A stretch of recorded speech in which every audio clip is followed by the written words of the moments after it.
다시 하나님 말씀 보시겠습니다. 오늘 같이 보실 말씀은 요한복음 말씀입니다. 요한복음 5장 1절부터 9절까지 내용을 읽고 같이 하나님 말씀 우리 듣도록 하겠습니다. 제가 대신 읽어드리도록 하겠습니다. 요한복음 5장입니다. 이 일 후에 유대인들의 명절이 있어 예수님께서 예루살렘에 올라가시니라. 이제 예루살렘의 양시장 곁에 히브리 말로 베데스다라 하는 연못이 있는데 거기에 주랑 5개가 있고 그 안에 허약한 자, 눈먼 자, 다리 저는 자, 몸이 오그라든 자들의 큰 무리가 누워 물이 움직이는 것을 기다리더니 이는 어떤 때에 천사가 연못에 내려와 물을 휘젓는데 물을 휘저은 뒤에 누구든지 먼저 들어가는 자는 무슨 병에 걸렸든지 온전하게 되었기 때문이더라. 거기에 38년 동안 병약함을 지닌 어떤 사람이 있더라. 예수님께서 그가 누우신 것을 보실 때에 그가 이제 그런 상태로 오랫동안 있은 줄 아시고 그에게 이르시되 내가 온전하게 되고자 하느냐 하시니 그 허약한 사람이 그분께 대답하되 선생님이여 물을 휘저을 때에 나를 연못에 넣어주는 사람이 없어 내가 가는 동안 다른 사람이 나보다 먼저 내려가나이다 하매 예수님께서 그에게 이르시되 일어나 내 자리를 들고 걸어가라 하시니 그 사람이 곧 온전하게 되어 자기 자리를 들고 걸어가니라. 바로 그날은 안식일이더라. 함께 기도하고 하나님 말씀 보겠습니다. 하나님 아버지 감사합니다. 우리같이 죄 많고 문제 많은 사람들도 구원하여 하나님의 아들들로 삼아주신 것 감사드립니다. 예수님을 안 뒤로 우리의 삶이 변화되었고 이처럼 하나님을 두고 이제 아버지요 우리를 또 돌보시는 목자라 부를 수 있는 기회 주신 것 감사합니다. 하나님께서 오늘도 우리에게 필요한 양식을 주시려고 말씀을 대할 기회를 주셨습니다. 우리의 눈과 마음과 생각이 예수님을 바라볼 수 있게 도와주시고 또한 우리가 많은 식사를 하고 즐겁게 교제 나눈 것 이후에 우리의 생각이 흩어지지 아니하고 다시 한번 힘을 내어 주님의 말씀 안에서 은혜를 찾고 간구하며 힘을 얻어가 실제 우리가 사는 데 있어서의 필요한 영적인 강건함도 가지고 생활로 나아갈 수 있도록 도와주시기 바랍니다. 예수님의 이름으로 기도드렸습니다. 아멘. 오늘 말씀의 제목은 예수님을 만난 이후의 변화입니다. 예수님을 만난 이후의 변화. 사실 제가 금요일 날 말씀 하나를 준비했습니다. 말씀을 준비를 했는데 너무너무 쉽게 잘 풀려나갔어요. 근데 다 하고 나서 드는 생각이 이 내용 안에서 예수님이 보이는가 이런 생각이 들더라고요. 그러니까 어찌 보면 예수님에 대해서 여러 가지 설명들, 많은 묘사들 그리고 성경들을 이렇게 잘 끌어와서 설명하는 데 있어서는 잘 할 수 있을지언정 한편의 설교라는 것이 예수님이 보이는가 이렇게 생각을 해보니까 제가 쉽게 보이고 참 아름답게 주님이 좋은 분이라고 인정하는 데 있어서는 참 실패한 것 같다는 결론에 딱 도달했습니다. 그래서 벅벅 긋고 다시 말씀을 준비하게 되었습니다. 한 가지 바라는 것이 있다면 오늘 우리가 이처럼 하나님의 말씀을 눈으로 보며 이전에 실제로 예수님께서 이 땅에 내려오셔서 많은 병자들 사이에서 어떠한 사람을 발견하여 만나주신 것을 우리가 사실로 믿는다면 그 동일한 하나님께서 살아계시기 때문에 이처럼 함께 주님의 교회로 모인 이 무리 가운데에서도 주님께서 우리의 마음 안에 찾아오셔서 만나주시고 이야기하시리라 그것을 바라고 또한 소망하게 되었습니다. 오늘 말씀의 내용을 쭉 한번 가보게 되면 1절을 먼저 다시 한번 읽어보겠습니다. 이 일 후에 유대인들의 명절이 있어 예수님께서 예루살렘에 올라가셨다고 이렇게 말하고 있습니다. 근데 먼저 우리가 발견하게 되는 것이 유대인들의 경우에는 그들의 명절이 원래는 주님의 명절이라고 불려야 되겠건만 유대인의 명절이라고 불리는 것들도 있다는 것입니다. 이것을 한번 생각해 보십시오. 주님께서 베푸시는 주님의 만찬 자리 안에 그 넉넉한 베푸시는 그와 같은 명절로 불려야 되는 것이 항상 맞겠지만 어쩌 보면은 우리의 삶 가운데서도 매우 종교적인 부분들로 시간이 지나면서 이렇게 둔탁하게 무뎌가는 것들이 있을 수도 있다는 것입니다. 여러분 구원 받으셨나요? 우리가 구원 받았다면, 내 개인이 구원 받았다면 오늘 하루 드리는 이 주일이라는 것이 단지 주님의 날 이렇게 말하는 것이 아니라 우리가 자주 말하듯이 주님의 명절이라는 것입니다. 주님의 이름을 부리는 이 모임 안에서 주님께서 영광 받으시고 주님께서 우리와 대화 나누시고 또 주님으로 인해 기뻐하며 감사하는 그와 같은 주님으로 인한 주님의 날이라는 것입니다. 신앙에 있어서도 우리가 이렇게 집중하고 주님을 계속 바라보지 아니한다면 가끔씩은 눈이 감겨지기도 하고 주님으로 인한 그 신앙관에서부터 가끔씩은 주님에 대한 그 얼굴이 잊혀질 때가 또한 있을 수도 있습니다. 사람은 연약하고 나약하긴 한 존재이기 때문이죠. 주일, 주님의 이 첫날, 주님이 부활하신 첫날을 기리는 이 모임 가운데에서 여러분, 우리가 오늘 드리는 이 시간이 주님의 명절인 것을 기억해 보시기 바랍니다. 주님께 경배 드리는 것, 주님이 나에게 이야기하시고 내가 인격적으로 나에게 말씀하시는 그 예수님과 교제하며 누리는 그와 같은 영적인 양식을 누리는 날이 바로 오늘입니다. 주님께서 또한 이처럼 보게 되니까 예루살렘을 향해서 올라가시는 것을 보게 됩니다. 주님께서는 주님의 어떤 행로들에 따라서 다니시죠. 주님께서는 자유로운 분이시기 때문에 우리가 물론 밖에 있을 때도 주님을 만날 수 있습니다. 성경을 읽을 때, 기도할 때, 교제할 때. 그렇지만 이처럼 주님의 이름으로 모인 이 무리 가운데 주님께서 운행하시기에, 우리의 한가운데 계시기에 우리가 주의를 기울이지 아니한다면은 주님이 계심에도 불구하고 잡담할 수도 있고 주님이 계심에도 불구하고 졸 수도 있고요. 특히 오늘같이 배부르게 많은 것을 누린 날에는 더욱 쉽게 주님이 예루살렘을 가시듯이 우리 가운데 운행하고 계시는데 나는 졸며 오늘 주님께서 이야기하시는 그 말씀을 못 누리고 가실 수도 있다는 것입니다. 기억하십시오. 주님이 우리와 함께 계십니다. 그러하기 때문에 제가 참 바라는 것 두 가지는 예배 가운데서 바라는 것은 주님의 사랑을 진심으로 좀 누리면서 살고 싶다 하는 거였습니다.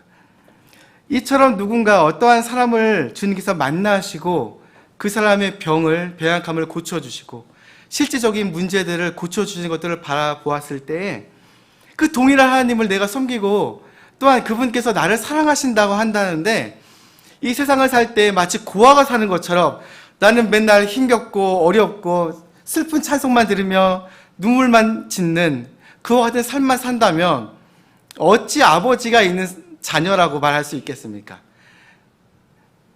주님께서는 우리를 분명 사랑하신다는 것을 십자가에서 보여주셨습니다. 보라, 아버지께서 어떠한 사랑을 우리에게 베푸사 우리가 하나님의 아들들이라 불리게 하셨던가. 하나님께서 우리를 너무나도 사랑하셔서 자신의 아들 예수 그리스도를 이 땅에 보내어서 죄인이 우리를 위해 십자가에 못 박으신 것, 그것만 보더라도 우리를 너무나도 사랑하신다는 것을 우리는 생각해 볼 수가 있습니다. 그 사랑 가운데 오늘을 살고 있는 내가 이처럼 교회에 나와봐 예배를 드린다면, 그렇다면 그 사랑이 나와 멀리 떨어진 이야기가 아니라 그 사랑이 나의 마음을 붙잡고 예수님께서 나에게 이야기하시기를 간구하게 될 것입니다. 빌립보서 1장 20절에서는 사도 바울은 이처럼 말합니다. 나의 간절한 기대와 소망에 따라 내가 아무 일에서든지 부끄러워하지 아니하고 항상 그리하였듯이 지금도 온전히 담대하여 살든지 죽든지 내 몸에서 그리스도를 높이고자 하나니. 예수님께서 우리와 함께 계시기에 여러분, 이 시간 우리가 하나님 말씀을 들을 때 예수님을 바라보시기 바랍니다. 그 십자가에 죽으셔서 우리를 향해 보이신 그 사랑이 나의 마음을 사로잡으시도록 나의 마음을 여시고 주님께서 나에게 이야기하시기를 기대하시기 바랍니다. 제가 신앙인으로서 저 또한 여러분과 동일하게 살고 있지만 한 가지 분명한 것을 매 주일마다 경험하게 되는데, 그것은 내 마음이 열려서 주님을 향해서 활짝 열고 주님의 말씀을 들으려고 노력을 하며 주님 나에게 말씀하십시오라는 그와 같은 생각으로 내 손에 펜을 놓지 않았을 때에는 주님께서 나에게 이야기하세요. 근데 내가 전에도 이런 이야기 한 적 있죠. 펜을 내려놓고 나의 팔이 뒷짐을 지고 약간 뒷짐을 지고 기대면서 내 생각과 마음이 말씀과 가까이 있지 아니하면은 여러분, 이 시간에도 예수님께서 실제 자신의 말씀을 통해서 이야기하신다 하더라도 우리가 받아 누리며 갈 수 있는 것이 아무것도 없다는 것입니다. 주님은 믿음대로 우리에게 주시는 분이십니다. 왜 이와 같이 이야기할 수 있느냐? 하나님께서 발람이라는 사람에게 대언하실 때 당나귀를 통해서도 대언하실 수 있으시기 때문에 정엽 형제와 같이 이 교회에서 제일 작은 자를 통해서도 이야기하실 수 있다는 것이 진리이기 때문입니다. 주님께서는 이처럼 말씀하셨습니다. 주님께서 말씀하시고 또한 받아주시는 그 날이 다른 날이 아니요 오늘이요 지금이라고 말씀하셨습니다. 고린도후서 6장 1절과 2절에서는 이처럼 말합니다. 너희는 하나님의 은혜를 헛되이 받지 말라. 그분께서 이르시되 받아주시는 때에 내가 내 말을 들었고 구원의 날에 내가 너를 구조하였도다 하시나니 보라 지금이 받아주시는 때요 보라 지금이 구원의 날이로다. 주님께서는 하나님 말씀을 통해서 말씀하시기를 오늘이 지금이 주님께서 건져주시고 우리에게 말씀하실 수 있는 바로 그날이라 말씀하십니다. 근데 분명한 것이 있습니다. 나의 믿음과 더불어져서 주님께서 나에게 이야기하시는 특별한 날은 인생 가운데 매번 있지는 않다는 것입니다. 오늘 말씀을 한번 보십시오. 여기 어떠한 사람이 한 명 나옵니다. 그 어떠한 사람, 이름도 거론되지 아니한 어떠한 사람입니다. 세상 가운데 유명한 사람, 트럼프 대통령이라든지 푸틴이라든지 혹은 돈이 제일 많았다 하는 어떠한 빌 게이츠라는 사람이라든지 세상에서는 유명하죠. 근데 세상에서 이정엽이라는 이름을 몇 명이나 알겠습니까? 세상에서 형제 자매님들 몇 명이나 알겠습니까? 세상에는 이처럼 어떠한 사람, 어떠한 자로 불릴 수 있는 사람들이 있지만 이 지극히 평범한 이 사람에게 중요한 것은 예수님이 찾아오신 날이 있었다는 것입니다. 주님을 만날 특별한 날은 특별하게 정해질 때가 있습니다. 어떤 사람은 주일 예배 드리고 있지만 주님을 못 만날 수도 있습니다. 하지만 주님을 만났을 우리의 경험들을 생각해 보게 된다면 어떠한 사람은 하나님의 말씀을 듣던 어떠한 특별한 예배 중에 예수님의 말씀을 들었고 마음이 열린 날이 있지 않았겠습니까? 어떠한 사람은 또한 길거리에 앉아 있는데 전도자가 가서 전도지를 주며 당신이 죄인이며 당신의 죄를 위해 예수님께서 죽어주셨다 하는 그와 같은 소망의 이야기를 들을 때 하나님께서 그의 마음과 생각을 열어주시는 그와 같은 특별한 날이 있기도 합니다. 크리스찬 아이들 같은 경우는 부모님들로 인해서 주님을 믿는 신앙을 가진 부모님이 아이들을 앉혀놓고 예수님에 대해서 복음에 대해서 이야기를 하면서 구원받는 그와 같은 날이 또한 특별할 때가 또한 있을 수가 있습니다. 저의 삶에 있어서도 매우 아주 작은 어떤 교회에서, 장로교회에서 8살인가 9살 때쯤에 크리스마스 이브 때에 어떤 복음적인 행사 가운데서 하나님이 저의 마음을 열어주셨던 때가 기억이 납니다. 아, 내가 죄인이구나. 할아버지 호주머니에서 동전동 치신 적 있고, 누나와도 거의 매일 싸우고, 바로 내가 죄인이구나. 어린 나이지만 그거를 지각을 열어주신 때가 있고, 그런데 나의 그 죄를 예수님이 십자가에 못 박혀 나의 죄를 그대로 가져가셔서 믿기만 한다면 나를 구원하시고 나를 하나님의 자녀 삼으시구나. 이와 같은 단순한 진리를 이전에는 깨닫지 못했었습니다. 하지만 어떠한 그 특별한 날에 나에게 이야기하신 때가 또한 있었다는 것입니다. 여러분, 형제자매님들, 주님이 만나셨던 그 특별한 때를 기억하고 계시나요? 우리가 가끔 조금은 이렇게 뿌옇게 모든 것들이 흐려질 수는 있어도 그 특별한 날은 기억하지 않을 수가 없습니다. 내가 구원받았다는 것, 주님께서 내가 죄인이라는 것을 지각을 열어주신 것, 얼마나 중요하고 소중한 것입니까? 이처럼 어떠한 사람을 만나 주님께서 그에게 찾아가셨습니다. 2절과 3절을 계속 보겠습니다. 이제 예루살렘의 양시장 곁에 히브리 말로 베데스다라는 연못이 있는데 거기에 주랑 5개가 있고 그 안에 허약한 자, 눈먼 자, 다리 저는 자, 몸이 오그라든 자들의 큰 무리가 누워 물이 움직이는 것을 기다리더니, 여기에 보니까 아주 수많은 사람들이 모여 있다고 해야 했습니다. 근데 그들의 어떤 이유들은 병을 치료하고자 이처럼 모여 있는 것을 보게 됩니다. 그 뒤에 있는 구절들을 우리가 보았을 때 천사가 가끔 그 연못에 내려와서 물을 만졌을 때 물이 이렇게 동한다고 하죠. 움직이면은 누구라도 1등으로 퐁당하고 들어가기만 한다면 무슨 병이든지 고침을 받는다는 거예요. 그게 분명한 사실이기 때문에 사람들이 그처럼 기다리고 그와 같은 때를 참고 자리를 깔고 있었다고 합니다. 이처럼 우리가 이와 같은 것을 통해서 세상을 바라보게 되면 세상은 너무나도 많은 문제와 걱정거리와 병약함을 가지고 있습니다. 또한 그들은 소망 없이 살아가고 있습니다. 온갖 질병, 온갖 부정한 자들이 무엇을 보여주나요? 우리의 온갖 문제들을 보여줍니다. 우리가 가끔 세상을 볼 때, 특히 저 같은 경우도 정치인들을 바라볼 때 참 저 사람들은 못됐다, 저 사람들은, 어떤 사람들은 참 썩었다 이야기할 때가 있습니다. 근데 그와 같은 그들이 사는 세상에 동일하게 살고 있는 나 자신은 그들과 비교하여 내가 얼마만큼 더 나은 삶을 살고 있는가 솔직하게 생각해보고 주님 앞에서, 말씀 앞에서 서보니 어떠한 것도 그들보다 나은 것이 없다라고 결론 내릴 수밖에 없습니다.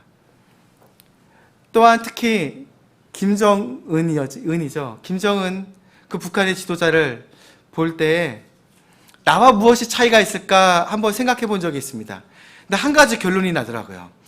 김정은과 나의 유일한 차이는 나는 기회가 없었다는 거예요. 그러지 않을까요? 내가 정말 그와 같이 북한에 태어나가지고 온 사람들의 우상이 되고 다들 나를 향해서 이렇게 물개 박수를 치며 위대한 용도자요 막 이렇게 말을 한다면 나 또한 하나님이 된 양 살았을 것입니다. 근데 감사하게도 우리는 주님께서 찾아오셔서 우리의 문제 많고 죄 많은 우리의 삶 가운데 찾아오셔서 고쳐주신 일이 있다는 것, 이 한 가지로 인해서 우리는 정말 큰 은혜와 긍휼을 얻고 살고 있다는 것입니다. 그럼에도 불구하고 내가 구원받았다 말하며 살고 있지만 내가 삶 가운데 가지고 있는 나의 문제들에 대해서 솔직하게 한번 생각해 볼 때가 있었습니다. 내가 나의 생각이나 나의 어떤 주장하고 싶어 하는 마음들, 혹은 가끔씩은 나의 신앙관이 다른 사람보다 더 나은 것이라 여기면서 내가 표현하는 어떠한 것들이 교회 안에든 가정 안에든 친구 안에든 친구 사이에서든 그걸로 인해서 누군가 실족을 하거나 부담스러워하거나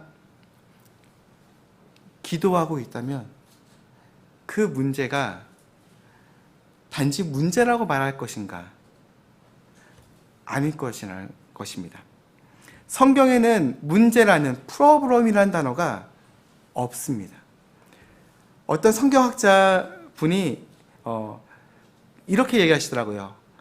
성경에서 성경적인 단어의 용례들을 찾다 보면 우리가 평소에 머릿속으로 생각하는 단어들이 아니라 그 단어들을 정확하게 말씀하신 하나님의 어떤 분명한 단어의 사용 용례를 발견해낸다고 이렇게 말씀하셨습니다. 그러면서 우리가 소위 말하는 나의 문제, 이거는 나의 문제예요.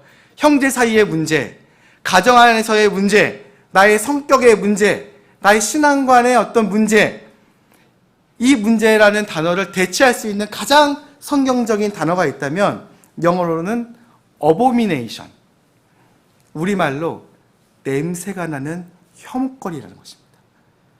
하나님 앞에 냄새가 나는 혐오할 만한 것이 바로 그것이라는 것입니다. 주님께서 십자가에 못 박혀 죽으실 때 나의 죄와 문제를 함께 짊어지시고 죽어주셨다는 것입니다. 또한 성경은 이 말을 반대로 이야기할 때 다르게 표현하기를 내가 십자가에 함께 못 박혔다라고 말합니다. 예수님께서 못 박히셨을 때 정예병제가 못 박혔습니다. 왜 그렇게 하셨을까요? 정예병제 안에서는 하나님께서 영광 받으실 만한 것이 아무것도 없기 때문입니다. 나는 냄새나는 혐오거리이기 때문입니다. 예수님이 알기 전까지는 예수님이 나를 대체하셔서 소망이 되어주시고 힘이 되어주시고 능력이 되어주시고 새 생명이 되어주셔서 나의 생각을 주장하시고 나의 양심에 노크하시고 말씀으로 기도로 살고자 하신 것은 우리가 십자가를 통해서 그 부활의 권능을 맛보여 주시려고 한 것입니다. 죽음 없이는 부활이 없습니다.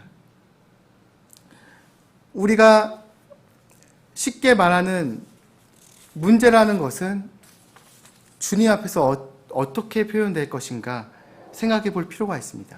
이처럼 말하는 이유는 제가 사랑하는 형제님들과 뭔가 다르기 때문에 말하는 것이 아니라 우리도 한때 이처럼 성경에서 보는 것과 같이 허약한 자, 눈먼 자, 저는 자, 몸이 오그라든 이 큰 무리 가운데 어떠한 형태로든 같이 앉아 있었던 그와 같은 존재였다는 것입니다. 주님께서 만나주신 이후로 우리의 삶이 바뀐 것이고 그분께서 고쳐주셨기 때문에 그분의 생명의 권능이 우리 안에 살아서 예수님이 나를 통해서 내 안에서 사시고 움직이시는 것이지 내 안에 살고 있는 것이 정예병제가 아니라는 것입니다. 여러분, 주님께서 우리 안에 살아계십니다. 주님께서 우리를 만나 주셨기 때문에 이 모든 것이 시작되었다는 것, 우리가 잊고 살게 된다면 우리는 점점점 우리 자기 합리화에 쉽게 모든 것들을 치부할 수 있게 해버리게 될 것이고 나의 어떤 주님 앞에서 냄새나는 것들이 냄새나는 것이 아니라 주님, 나는 이렇게 말씀대로 믿었습니다라고 주장조차도 할 수 있다는 것입니다. 우리는 그러하기 때문에 주님의 말씀에 따라 내 생각을 십자가에 못 박고 나의 문제들을 못 박을 필요가 있습니다. 거룩한 전쟁이라는 철로 역정을 썼던 존 버연의 작품을 보게 되면 그 사람이 이런 얘기가 있더라고요. 사람의 영혼이라고 하는 혼이라고 하는 도시를 임마누엘이라는 하나님의 아들께서 오셔서 자신의 고을로 삼아 주셨는데 그곳에 마귀가 와가지고 사람들의 마음들을 다 사로잡아버린 거예요. 사람의 마음만 해요. 그렇게 되자 임마누엘 그 왕자께서 오셔서 나중에 그곳을 다시 자신이 그 마음을 사셨습니다. 다시 그들을 구원하셨습니다. 그러면서 잠시 떠나가실 때 그들에게 명령을 주셨는데 누구든지 너희의 마음 가운데 이 마음이라는 도시 가운데 문제가 있으면 십자가에 못 박아라. 역적이 나타나고 하거든 십자가에 못 박아라 그럽니다. 그러자 그 도시 가운데 예수님이 이제 떠나시니까 그 마음이란 도시 안에 막 역적들이 생기는 거예요. 반역자들이 생기는 거예요.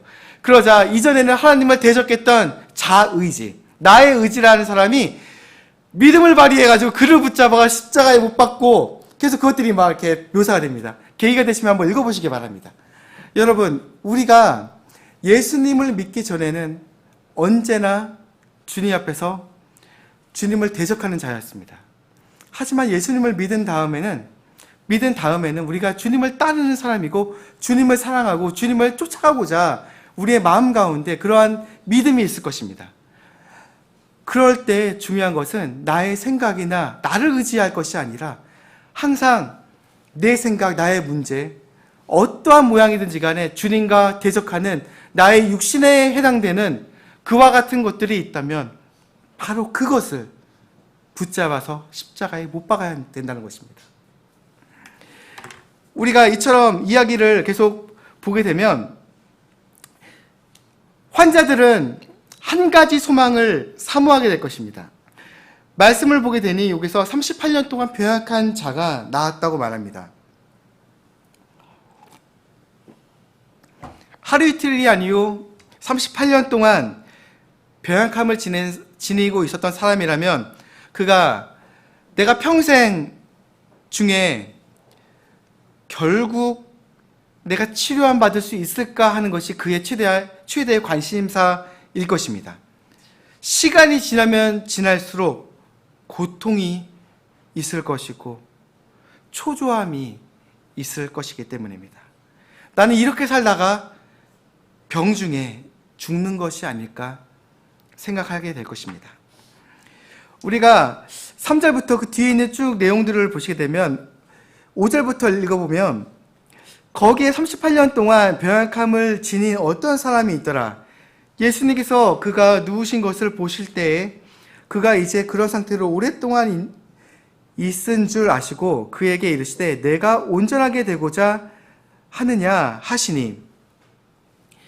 세상을 살 때 우리가 세상 안에서 노력을 하면 그에 대한 해당되는 결과를 얻는다는 것은 사실이기도 합니다. 하지만 또 하나의 진리가 우리의 삶 가운데 있는데 노력을 한다 하여도 그대로 결과를 얻지는 못할 때도 있다는 것입니다. 항상 바라던 결과가 오지는 않을 수도 있다는 것이 삶 중에 또 하나의 진리라는 것입니다. 이 사람이 38년 동안 병에 걸려 있었다면 얼마나 많은 수고를 세상에서 노력했겠습니까? 이 병원도 가보고 저 병원도 가보고 이 약도 먹어보고 저 약도 먹어보고 몸에 좋다 하는 것은 최선의 노력을 다해서 다 해보았을 것입니다. 근데 한 가지 이야기를 듣게 된 거예요. 아주 가끔이지만 아주 분명하게 나을 수 있는 한 가지 방법이 예루살렘에 있다는 것이었어요. 그것은 베데스다라 하는 연못이 있는데 그곳에 아주 가끔 천사가 내려와 물을 만지고 가면은 누구든지 1등으로 거기에 바로 뛰어들면 2등은 안 돼요. 1등으로 뛰어드는 자는 치료함 받는다는 것이었습니다. 성경에 이처럼 기록된 것을 보았을 때 이것이 사실이었을 것 같습니다. 성경이 진리이기 때문인 것이죠. 근데 문제가 있는 거예요. 아주 분명해요. 누구든지 1등은 구원받는다. 고쳐진다. 근데 문제는 2등부터 100등이든 200등이든 300등이든 400등이든 500등이든 1000등이든 뒤에 오는 사람들은 안 된다는 거였어요. 먼저 들어간 사람만 고침을 받는 것이었습니다. 가끔 우리가 삶을 볼 때 초자연적으로 고침을 받는 경우가 있어요. 그것도 사실이라는 거예요. 하지만 그와 같은 경우의 수는 많지 않다는 것입니다. 매우 드물다는 것입니다. 하지만 그는 왜 이 연못가에 앉아있게 되었습니까? 그래도 38년 동안 밖에서 고생한 것보다 여기에서 내가 힘이 들어서 누워있긴 하지만 그래도 혹시라도 1등으로 뛰어든다면 고침받을 경우의 수가 더욱 낮다는 거였습니다. 확률상 그래도 이게 낮기 때문에 그가 여기에 앉아 있었다는 거였습니다. 제가 근데 이것을 볼 때요, 내가 만약에 어떤 병이든, 저도 비염이 있습니다. 알레르기성 비염이기 때문에 제가 만약에 여기 있었다면은 가끔 이렇게 막 황사가 심하게 오거나 심한 날에는 나도 이런 데가 있었으면 나도 뛰어들 텐데 낫잖아요. 천사가 한 거니까 괜찮을 거 아니겠습니까? 뭐 마귀가 있다면 저는 안 뛰어들 것입니다. 천사가 있다니까 뛰어들 만도 할 것 같습니다. 뛰어들 것 같습니다. 근데 여기를 보니까 경우의 수가 너무 많아요. 일단 사람들이 무지무지하게 많이 몰려 있다는 거예요. 얼마나 많겠습니까? 저도 만약에 저희 아이들이 만약에 아프다면은 기다리다가 후다가 아이를 그냥 푹 던져버리겠죠. 물속에다가 연못이니까 깊이가 있겠죠. 툭 던져버릴 것 같아요. 근데 사람들이 많이 모여있는데 게다가 입구가 5개예요. 주랑이 5개였다고 합니다. 연못을 둘러싼 입구가 5개여서 1번 문에서 몰려있는 사람, 2번 문에서 대기하고 있는 사람, 3번 문에서 스타트를 준비하고 있는 사람, 4번 문, 5번 문에서 뛰어들라고 기다리고 있는 사람, 얼마나 많은 사람들이 기다리고 있었겠습니까? 그 가운데에 우리가 껴서 경쟁을 해야 된다는 거예요. 내가 만약에 그와 같은 상태에서 이 자리에 놓여있을 때를 한번 생각해 보십시오. 나는 그들과 경쟁을 통해서 이길 수가 있을까? 세상은 그와 같다는 거예요. 세상에서는 적자생존이라고 하죠. 아무리 공부하더라도 서울대 가는 사람들은 몇 명 안 됩니다. 아무리 노력한다 하더라도 1등부터 100등까지 나뉘어질 수밖에 없습니다. 다 100등, 다 1등, 다 이렇게 몰려있지 않다는 것이죠. 누군가는 머리의 위치에 있다 한다면 누군가는 아래의 위치에 있기도 한다는 거였습니다. 그래서 그는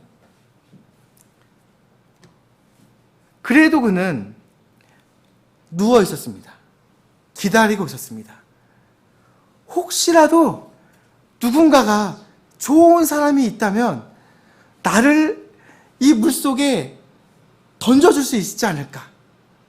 나를 어떻게 해서든지 간에 나를 좀 붙잡아다가 물에다가 넣어줄 사람이 혹시라도 있지 않을까?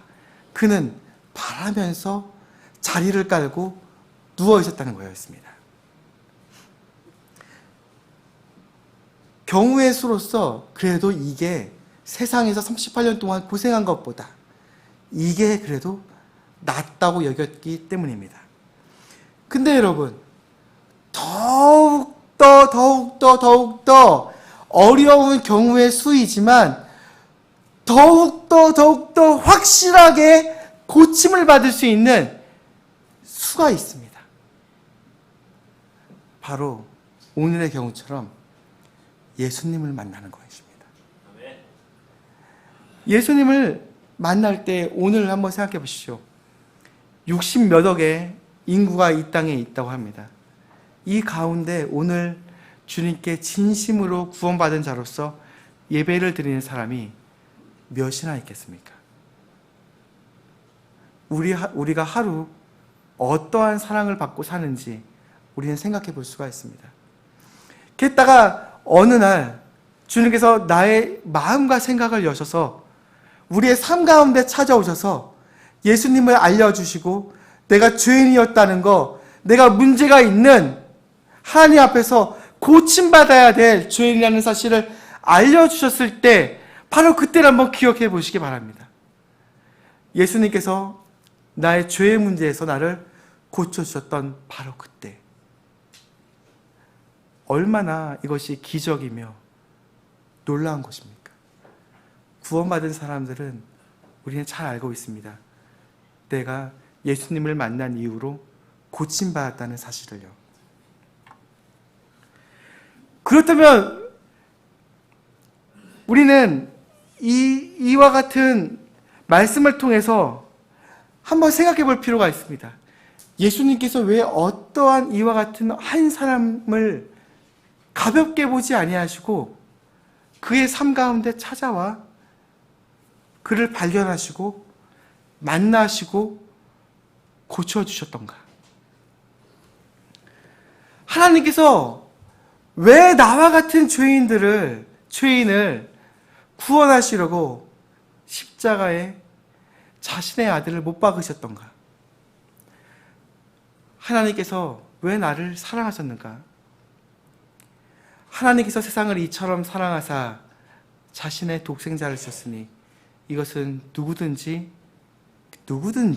바로 어떠한 사람이든지 간에 그분을 믿는 자는 멸망하지 않고 영존하는 생명을 얻게 하려 하심이라.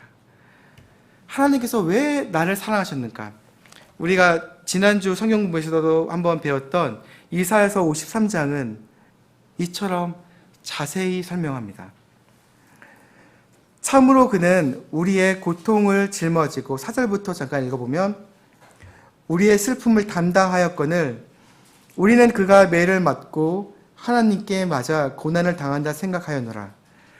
그러나 그는 우리의 범죄들로 인해 부상을 당하고 우리의 불법들로 인해 상하였노라. 그가 징벌을 받음으로 우리가 화평을 누리고 그가 채찍에 맞음으로 우리가 고침을 받았도다.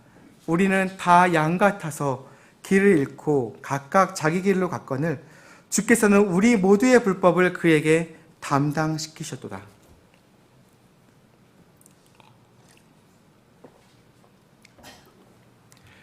하나님께서 나와 같은 비천한 죄인을 가볍게 여기지 아니하시고 우리의 삶 가운데 찾아오셔서 만나시고 고쳐주시고 또한 온전케 하셨다는 것은 참으로 기적입니다. 예수님께서는 우리를 다른 곳에서 받아주신 것이 아니라 예수님 안에서 예수님을 믿는 믿음을 통해서 우리를 건져주셨습니다. 우리가 세상에 나갔을 때 얼마나 나를 위해 울어줄 수 있는 사람이 있겠습니까? 나를 위해 웃어줄 수 있는 사람들은 많습니다. TV를 켜기만 해도 이유 없이 웃고 즐기며 하하하 즐겁게 이야기합니다. 저는 그것들을 볼 때 가끔 자주 이유가 없어서 끌 때가 있습니다. 왜? 그잖아요. 그 사람들이 웃고 즐기기는 하지만 이처럼 우리가 정치 뉴스를 볼 때에는 근심이 막 다가오잖아요. 이처럼 죄가 많고 문제가 많은 사회에서 내가 살고 있는 내 자신이 이와 같은 실제적인 것들과 거리를 두고 그냥 마냥 웃으라. 그것이 가능할까요?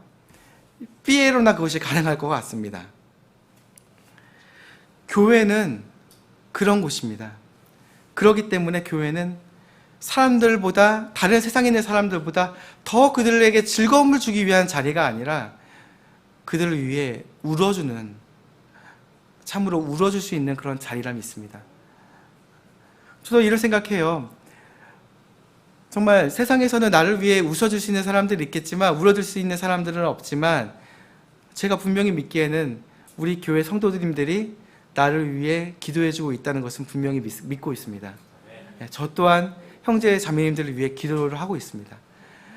형제자매님들, 우리가 예수님의 몸에 속했기 때문에 우리 안에 실질적으로 주님의 사랑 안에 거하고 있고 내가 온전하게 주님의 은혜 안에 거하고 있다는 사실을 발견하게 되었습니다.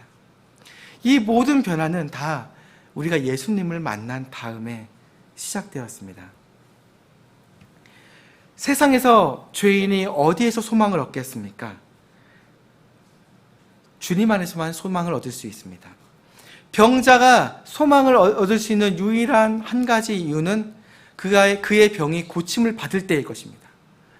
동일하게 죄인의 모습을 띤 영적인 병자인 우리들은 예수님을 만난 다음에 고침을 받아 온전하게 되었다는 것, 우리는 기억하며 살아야만 할 것입니다. 세상에서 우리가 비록 연약해 보이고 나약한 사람으로 보인다 하더라도 우리는 그와 같이 세상에서 일컬음 받는 것들에 대해서 많은 변명을 할 필요는 없을 것입니다. 왜냐하면 사도 바울이 이처럼 말했기 때문입니다. 같이 빌립보서 말씀을 잠깐 보시겠습니다. 빌립보서 2장 말씀입니다. 사도 바울이 자신의 신앙에 대해서 이야기를 하고 있었습니다. 그러므로 그리스도 안에서 무슨 안이나 사랑의 무슨 위로나 성령의 무슨 교제나 무슨 인정이나 긍휼이 있거든 너희는 마음을 같이하여 같은 사랑을 가지고 한 마음으로 일치하여 내 기쁨을 성취하라. 어떤 일도 다툼이나 헛된 영광으로 하지 말고 오직 겸손한 마음으로 각각 자기보다 남을 더 낮게 여기며 각 사람이 자기 일들만 돌아보지 말고 각 사람이 남의 일들도 돌아보라. 너희 안에 이 마음을 품을지니 곧 그리스도 예수님 안에도 있던 마음이라. 그분은 하나님의 형체로 계심으로 하나님과 동등함을 강탈로 여기지 아니하셨으나 스스로 무명한 자가 되사 자기 위에 종의 형체를 취하시고 사람의 모습이 되셨으며 사람의 모양으로 나타나사 자기를 낮추시고 죽기까지 순종하셨으니 곧 십자가의 죽음이라. 그러므로 하나님께서도 그분을 높이 올리시고 모든 이름 위에 있는 이름을 그분에게 주사 하늘에 있는 것들과 땅에 있는 것들과 땅 아래에 있는 것들의 모든 무릎이 예수라는 이름에 굴복하게 하시고 또 모든 혀가 예수 그리스도는 주시라고 시인하여 하나님 아버지께 영광을 돌리게 하셨느니라. 이 말씀에서는 이처럼 말합니다. 사도 바울 형제님이 교회에게 서신을 보내면서 한 가지 마음으로 2절에서 같은 사랑을 가지고 한 마음으로 일치하여 나의 기쁨을 성취하라. 그게 뭐냐? 뒤에서 말하는 예수님 안에 있었던 마음이다. 그 마음을 통해 주님이 받으실 만한 이런 기쁨이 있는 받으실 만한 것을 할 수 있다고 말하는데 단어들이 나오는데 어떠한 단어들이 나오냐? 3절부터 보면은 겸손하라고 합니다. 남을 더 낮게 여기라라고 말합니다. 낮추어 보라라는 게 아니라 낮게가 아니라 더 낮게 나보다 더욱 나은 사람이라고 여기라고 말합니다. 4절에서는 돌아보라고 말합니다. 그리고는 예수님께서는 7절에서 무명하게 되셨다. 이름을 구하는 사람이 아니셨다. 그리고 8절에서 낮추셨다, 순종하셨다, 죽음이라고 말합니다. 이 모든 단어들은 무엇을 말합니까? 한 가지 형태를 보여줍니다. 아래로, 아래로, 아래로, 아래로. 겸손히, 겸손히, 겸손히 낮추어져라. 그러하면 주님께서 높여주신다. 9절부터는 모든 이름 위에 그분을 높이 올리시고 10절에선 예수라는 이름에 굴복하게 하시고 시인하게 하시고 11절에서 영광을 돌리게 하신다. 앞에서는 낮추라는 그런 단어들에서 역전이 되어 이제는 죽음까지 낮춰주신 다음에 부활로서 그 이후로는 올리시고 위로 올라가시고 모든 게 굴복하게 하시고 시인하고 영광을 얻게 하신다. 이것은 무엇을 말하느냐? 우리가 예수님과 함께 거니는 자로서 예수님을 따라가는 자라면 죽기까지 순종하고 낮아져서 예수님처럼 십자가에서 죽기까지, 죽음 이후에 땅에 묻힐 때까지 자신을 낮추어라. 그리하시면 하나님께서 뒤에부터 보면은 하나님께서 높여주시리라. 이것은 한 가지를 말합니다. 예수님께서는 부활의 그 큰 기쁨을 바라보시며 우리를 구원하실 것을 바라보시며 그 하늘에서의 영광을 바라보시고 이 땅에서 죽음을 선택하셨습니다. 십자가를 선택하셨습니다. 그렇다면 우리 또한 주님께서 우리에게 영광을 주기를 원하시고 부활을 맛보게 하시고 하나님의 이름 안에서 상속을 주시게 하시려고 우리에게 죽음을 맛보게 하신다는 것입니다. 예수님 안에 있던 그 마음에 따라 낮추도록 하려 주님은 말씀하신다는 것입니다. 이것은 우리 교회가 지향해야 될 부분이라 저도 믿습니다. 예수님을 실제로 따라가는 삶, 예수님의 제자라 불리는 삶. 사람들은 기독교 신앙이 무엇이냐라고 이렇게 물어보았을 때 여러 가지 단어들로 표현할 때가 많아요. 구원이다, 하나님의 사랑이다, 하나님의 영광이다. 근데 이럴 때가 있습니다. 저도 오늘 이렇게 말씀을 이렇게 준비하면서 사랑이라는 거, 영광이라는 거, 이런 것들이, 구원이라는 것이 보이는 시체는 아니잖아요. 그죠? 형이상학적인 단어들이에요. 눈에 보이는 단어들은 아니에요. 근데 주님의 사랑이 보여준 것이, 우리를 향한 그 사랑이 보여준 것이 어딥니까? 십자가입니다. 하나님께서, 예수님께서 영광 받으시겠다고 말씀하시면서 가신 곳이 무엇입니까? 갈보리 언덕 십자가였습니다. 우리에게 구원을 주시려고 죽으신 곳이 어디이십니까? 십자가였습니다. 그리스도인의 모든 신앙을 대변할 수 있는 한 가지가 있다면 십자가입니다. 이처럼 말하는 이유는 우리가 참 감사한 모임을 마치게 되었습니다. 너무나도 감사하고 또한 참 즐겁고 주님 안에서 어떠한 한 사람이라도, 우리 아까 목사님께서 말씀하신 것처럼 그 중에 어떠한 사람이라도 구원받았으면 좋겠다. 근데 내가 그 영혼들을 위해 울어주지 못하면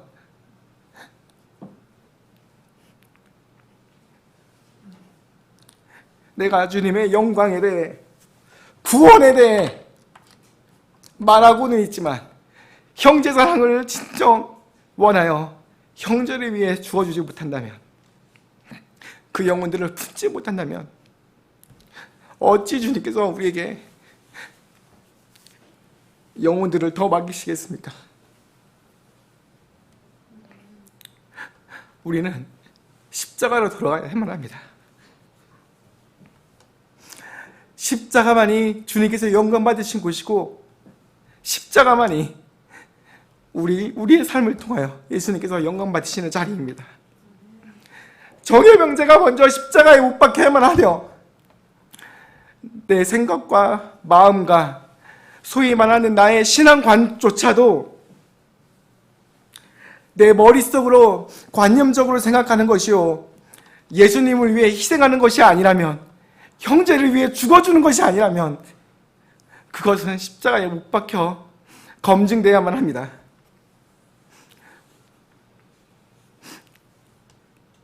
하나님의 아들이 왜 참혹한 그 십자가에서 죽어주셨습니까? 우리가 온전하게 우리를 구하시려고, 우리를 만나시려고 그와 같은 것을 선택하신 것입니다. 오늘 말씀을 계속해서 보게 되니 6절부터 보면 예수님께서 그가 누운 것을 보실 때 그가 그런 상태로 오랫동안 있은 줄 아시고 그에게 이르시되 내가 온전하게 되고자 하느냐 하시니, 만약 이 모임 가운데 구원받지 아니하신 분이 계시다면 내가 오늘 삶을 통틀어 내가 돌아가는 중에 혹시라도 죽을 수도 있지 않습니까? 근데 내가 구원받은 확신이 없다면 잘 한번 생각해 보시길 바랍니다. 예수님께서 죽어주신 그 은혜로 인해서 바로 나를 구원하기를 원하셨다는 것입니다. 나라 불리는 어떠한 사람, 바로 나를 구원하시려고 이처럼 예수님이 우리의 삶 가운데 오셔서 육체를 입고 부어주셨다는 것입니다. 또한 형제 자매님들, 사랑하는 서울제일침례교회 형제 자매님들, 주님께서 바라보셨을 때에 나의 문제라 여겨있는 나의 모습으로 인해 형제를 실족하게 하거나 혹은 내 마음이 온화하게 주님의 영광을 위해 하나가 되지 못하는 부분이 있다면 주님께서 이처럼 다시 우리를 바라보실 것입니다. 예수님께서 그가 누운 것을 보실 때 그가 이제 그런 상태로 오랫동안 있은 줄 아시고, 저는 이걸 생각할 때요, 정열 형제가 누워있다고 생각이 되었습니다.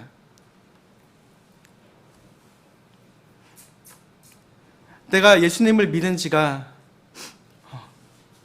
그래도 오래됐는데, 그래도 감사하게도 어머니가 예수님을 믿으셔서 소위 말하는 무태신앙, 어릴 때부터 치막자락 잡고 교회 다니면서 주님의 말씀을 들은 때가 얼마나 많았는데 주님께서 받으실 만한 것이 내 삶 가운데 얼마나 있던가. 우리가 특히 우리 12월 달에 행사들이 계속 있습니다. 그리고 우리가 이와 같은 오늘의 행사와 같은 것을 앞으로도 더욱 우리가 복음적인 사역들로 안에서 할 것입니다. 그렇지 않습니까, 형제자매님들? 우리가 또한 그런 목적에서도 성경 또한 번역하라고 하는 것이며, 값없이 얻은 대로 값없이 하나님의 말씀을 주고자 하는 열망이 우리 가운데 있음을 우리가 알고 있습니다. 그러기에 앞서서 주님은 혹시라도 이처럼 우리를 바라보고 계시진 않는지 우리가 돌아봐야만 할 것입니다. 우리가 자리에 누워서 오랫동안 움직이지 않은 채 그처럼 누워있지는 않았던가. 진정 살아있는 자로서 예수님과 동행하며 승리하며 매일 나의 죄와 문제를 십자가에 못 박으며 그 부활의 권능을 맛보는 삶을 내가 살고 있던가. 하루를 열심히 살다 보면 성경 읽는 것을 까먹을 때가 있습니다. 저 또한 그럴 때가 많았습니다. 하루를 열심히 지체들과 교제를 하다 보면 집에 가서는 주일날도 그래요. 주일날 가서는 자기 전에 골방에서 예수님 앞에 나를 홀로 내 모습을 보여드리며 홀로 독대하지는 않았던 나의 모습을 볼 때가 이때도 있어요. 형제자매들과 함께 주님의 성전에서 몸에서 경배를 드리죠. 주님과 함께 즐겁게 놀지만은 주님은 자기 전에 정해봐, 이야기 좀 하자. 너의 얼굴을 보고 싶구나. 너의 목소리를 듣고 싶구나. 내 얼굴을 주님께 비춰드리고 내 목소리를 주님께 들려드리고 함께 교제하는 것. 우리는 가장 기초적인 것부터 돌아가지 아니하면 성장할 수가 없습니다. 우리가 정말 바라는 주님께서 바라시는 신약교회의 모습, 이 교회 예배당에서 피 흘림 당하신 그 하나님의 어린 양에 대한 그 복음의 소식이 강력하게 선포되어지고 형제 사랑이 실제적으로 있어 연약해진 지체, 어려운 지체들을 위해 서로 기도해주며 사랑하는 것, 뜨겁게 사랑하는 것, 그것을 하기를 원한다면 우리는 혹시 내가 누워있는 자가 아닌지, 이처럼 신앙에 있어서 누워있는 자가 내가 아닌지 돌아볼 필요가 있습니다. 그 뒤에 구절을 계속 읽어나가겠습니다. 주님께서 물어보시자 7절에서 말합니다. 그 허약한 사람이 그분께 대답하되 선생님이여 물을 휘저을 때에 나를 연못에 넣어주는 사람이 없어 내가 가는 동안 다른 사람이 나보다 먼저 내려가나이다 하매 예수님께서 그에게 이르시되 일어나 내 자리를 들고 걸어가라 하시니, 이 사람은 먼저 생각했던 것이 다른 사람이 나를 밀어주고 나를 도와주지 못하기 때문에 내가 이처럼 정체되어 있고 내 문제가 아직 해결받지 않았어요 라고 주님 이런 상황입니다 라고 말했습니다. 근데 그는 한 가지 모르고 있었던 것이 있습니다. 구원의 실체이신 구원자께서 그의 앞에 서 계시다는 것입니다. 육체를 입고 내려오신 하나님께서 그 비천한 이 사람의 상황을 돌아보시려고 그에게 다가가 고쳐주시려고 말을 건네고 계시다는 거였습니다. 근데 그가 생각했을 때 내가 이처럼 정체되어 있던 나의 문제에 대한 모습은 다른 사람이 나에게 도와주지 않았기 때문에 라고 이야기를 합니다. 우리 또한 그럴 때가 있습니다. 저 또한 그럴 때가 있죠. 내가 조금 더 어렸을 때부터 예수님을 알았다면, 구원을 조금 더 일찍 받았다면, 혹은 내가 강력하게 복음 선포하는 그런 교회에 갔었다면, 혹은 어떠한 사람들이 그런 모임들에 갔었다면, 그래서 하나님의 말씀을 몇 독을 하고 어떻게 기도하고 그런 것들을 했다면, 여러분, 비록 스펄전 목사님이 옆에 있는 교회에서 설교하신다 하더라도 주님께서 내게 바라시는 내 교회가 아니라면 그곳에 가서 얻을 유익이 없습니다. 주님께서 바라시는 게 내가 이 교회에 더해져서 이 교회에서 나의 역할로서 일하며 섬기며 영적인 교제 안에서 주님께서 이야기하시려고 하는데, 내가 있을 자리는 이곳인데 나는 저곳에 가겠네. 나를 위해 저곳에 물에 밀어주는 사람이 없어서 내가 못했어요. 아직 못 들어갔습니다. 그렇게 말한다면 아직 아무것도 모르고 있는 것입니다. 주님께서 그를 만나주신 것이 핵심입니다. 구원이 무엇일까? 우리가 설명할 때가 많아요. 구원은 은혜입니다. 믿음으로 갑니다. 믿음으로 가는 나라, 하나님 나라. 여러 가지 간단한 수식어로 설명할 수 있는 것들이 있지만 또 다른 간단한 설명이 있다면 그것은 예수님께서 만나주셨다는 것입니다. 예수님께서 인격적으로 만나주시지 아니한 사람치고 구원받을 수 있는 사람은 아무도 없습니다. 인격적인 교제가 없는데 어찌 구원받을 수 있겠습니까? 그렇죠. 인격적으로 주님께서 내가 너를 안 적이 없다 말씀하신다면 그가 어찌 구원받았다 말할 수 있겠습니까? 삶 가운데 분명한 변화가, 예수님을 만나기 전과 후의 변화가 내가 구원받았다는 증거가 되기 때문입니다. 그가 비록 이전에는 나를 연못에 넣어주는 사람이 없기 때문에 내가 받지를 못했습니다. 이처럼 누워있습니다 라고 말했지만 주님께서 그의 삶 가운데 찾아오셔서 말씀하십니다. 일어나 내 자리를 들고 걸어가라. 그러자 모든 게 변화되었습니다.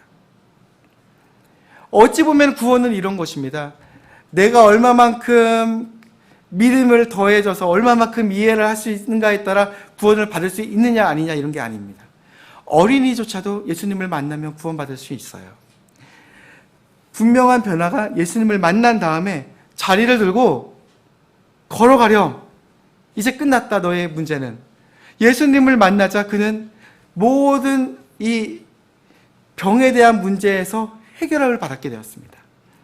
우리가 구원받은 것도 동일하죠. 저 또한 얼마만큼 내가 이해를 했는가 다시 한번 헤아려 보려고 노력한다 하더라도 저는 말할 수가 없습니다.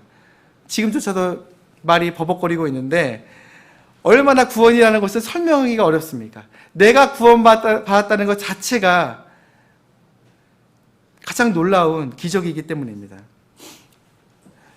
마지막 이 구절을 통해서, 이 8절과 9절을 통해서 어떠한 사람이 구원받았다는 것, 이것은 구원은 예수님과의 인격적인 만남이라는 사실, 또한 은혜라는 사실을 분명히 보여줍니다. 그가 비록 행함이 없어도 그간의 38년 동안의 수고처럼 예수님을 만났을 때 주님 내가 이처럼 노력을 해서 해야 되나요? 예수님께서 말씀하셨지만 어떻게 순종하면 되나요? 그게 아니었습니다. 주님께서 말씀하시자 모든 게 바뀌었습니다. 물론 주님께서 그의 믿음을 바라보시고 그에게 찾아오셨겠죠. 우리의 삶 가운데 내 자신은 어떻게 예수님을 만났었는지 돌아볼 기회가 필요합니다. 오늘처럼 이처럼 더욱 즐겁고 기쁘고 주님 안에서 참 감사한 날들에 있어서는 우리 마음을 조금은 차분하게 가져놓고 정말 우리가 바라는 것, 주님 안에서 바라는 것이 내가 무엇일까? 주님께서 바라시는 신약교회의 모습, 정말 내 안에서 하나님이 영광 받으시고자 한다면 주님께서 나에게 무엇을 바라실까? 이 모든 변화가 예수님을 만난 다음으로 시작되었고, 또한 예수님께서 말씀하신 것처럼 일어나 내 자리를 들고 와라. 더 이상 내가 누웠던 자리 안에 비빌 필요가 없습니다. 내가 과거에 신뢰하였던 내 생각이나 마음이나 내 의견이나 어떠한 것도 내가 더 이상 비비며 누울 필요가 없습니다. 그와 같은 거적대기는 내가 이제는 손으로 쥐고 자리를 또 걸어나갈 필요가 있습니다. 우리가 구원받은 것은 성경에서는 분명 성령의 새로움 안에 걷게 하시려고 우리를 구원하셨다고 말씀하십니다. 우리는 예수님을 따라가는 삶으로 우리를 구해 주셨고, 또한 주님과 동행하며 걸어가는 자리입니다. 함께 기도하고 마치겠습니다.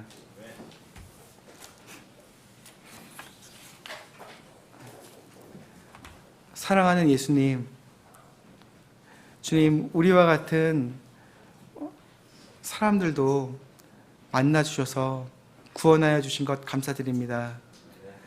주님, 저희가 진정 바라는 것이 우리의 삶 가운데 나를 구원하여 주신 그 예수님께서 영광 받으시기를, 그 피 흘림 당하신 어린 양이신 그 예수님께 그분의 발밑에 드릴 만한 것이 마지막 때에 있기를 저희가 간절히 사모합니다.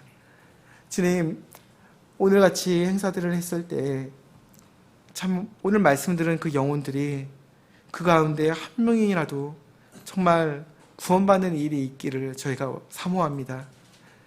구원에 대장되어 주신 그 예수님께서 그들의 마음을 사로잡아 주시길 바라옵고, 그들의 마음 가운데 좌정하시사 구원을 베풀어 주시길 바랍니다. 주님, 우리 교회 가운데 그와 같은 놀라운 일들이 계속 있기를 원합니다.